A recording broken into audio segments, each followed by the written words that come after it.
Okay, yeah.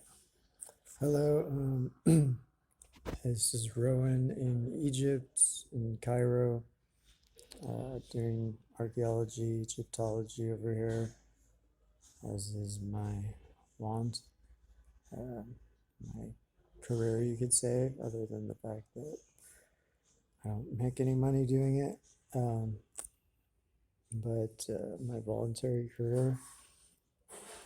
Anyway, I wanted to address. I'm in a hotel, so I can't talk very loud. Plus, my voice is a little bit shot for some reason. Um, but I wanted to talk about Biden's issue with the checks, $2,000 checks. You know, he obviously lied. He said if he got elected, then and if the Georgia Democrats won, then everybody would get $2,000 checks. The checks would go out the door the day that he was inaugurated. So he obviously lied about the number. He's now saying, well, he then said 1,400. He said, oh, no, there was already a $600 down payment, which is totally contrary to him saying, you will get $2,000 checks that will go out the door when I'm inaugurated. Um, and he's now like willing to quote unquote negotiate that down. I mean, he doesn't want to give us anything. He only said any of this because Trump said 2,000, so he kind of had to pretend that he wants to give us something. but but so he's either going to whittle it down to something lower, or he's going to try to tailor it to only to go to certain people, which might actually be more expensive for the paperwork and everything. Um, and But on top of that, something people aren't really discussing is the fact that he said it would happen immediately, and he clearly lied about that because it's not. He was inaugurated the 21st, and it's now February 6th. No checks, so he lied uh, in both uh, about both of those things, the amount and the time that it would happen. And we have yet to see. He may have lied completely about there being any checks, because I'll believe there's any check when I receive it. Because I don't think it was. I don't think it's his desire to give anybody money. Like when he was asked about UBI, he was very clear about what he thinks about giving people money. He's like, get a job, basically. Um, but I think the left is somewhat naive about this, where they're like, we don't understand why they are doing this, because, that is very popular. They don't do things because they're popular. They don't work for you. If you believe that, you're going to be a danger to yourself and others. Politicians like Biden work for the banks, and the banks, like, poverty is created by the government. Government could have eradicated poverty at any point in history. Any point in history, any year in the history of the United States, the government could have eradicated poverty. Government literally creates money, you know. So stop, like, I don't know, people are like so surprised. They're like, I don't understand why. The whole system is predicated on keeping you poor. And especially in the US, which is the, you know, we're the cannon fodder of the global empire, where, our army are the cops of the world with bases in every country. And how are we going to have an army if we give people free college, or, we give everybody free college and we give people money for free? People are not going to die for oil if they can survive otherwise.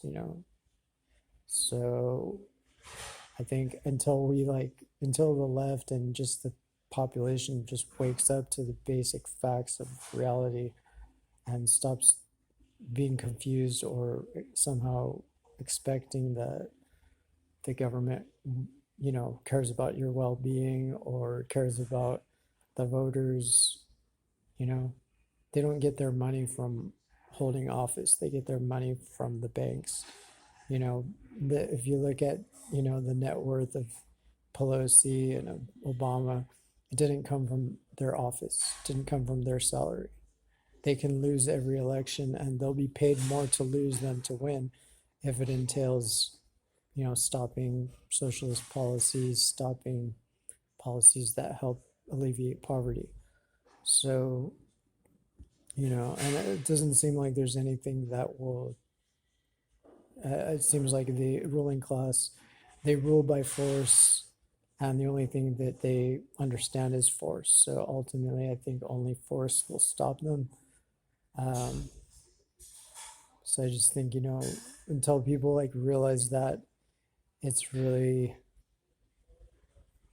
um, counterproductive to just be like pretending as if, taking politicians at face value as if they're really like trying to help the country, or they care about you, or they even care what's popular, or they even care more about elections than they do about preventing socialism. That's their primary job. They will be paid whether they win the election or not, um, yeah, I just think the best thing we can do right now is just educate people about these basic facts. Because once enough people grasp onto this, it will be more difficult for the system to work, and hopefully we can move uh, towards supplanting it with something better. So anyway, um,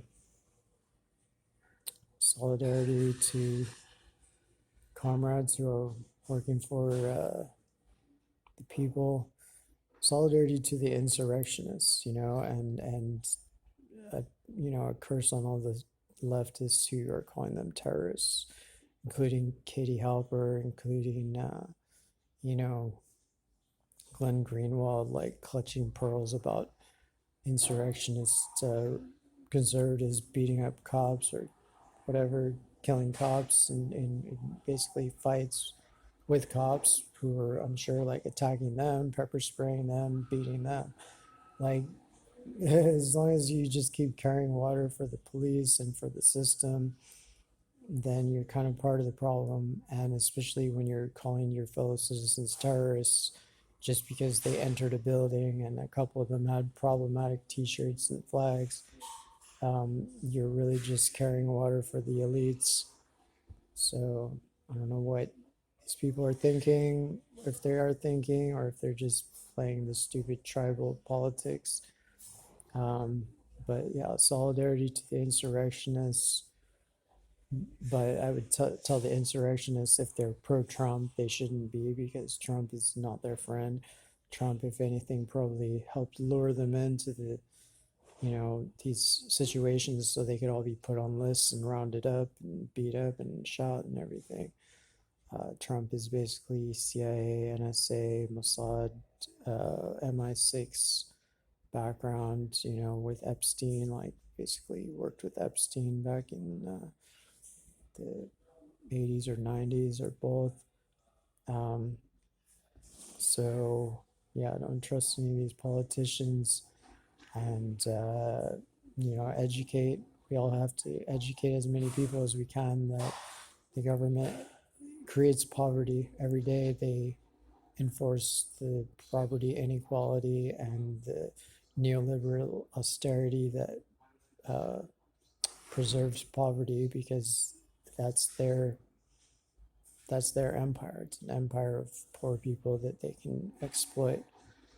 This is not even complicated or difficult to see. You can just, it's common sense, really. So I think we need to catch ourselves on, as they say in Belfast, um, and wake up, get woke, and wake people up, and educate as much as we can, so at least we don't have duped slaves to the system, and we can start to resist. and build something new and better to supplant it with.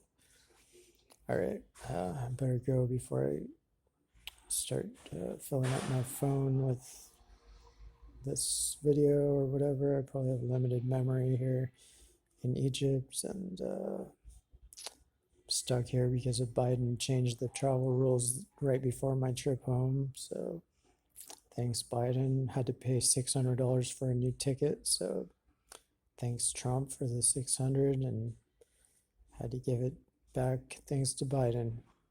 And always remember, I mean, Trump is a scum too, but remember that Trump tried to make insulin cheaper supposedly, and Biden, when he took office, he nixed that as one of his executive orders instead of, giving us money, which he could have easily done.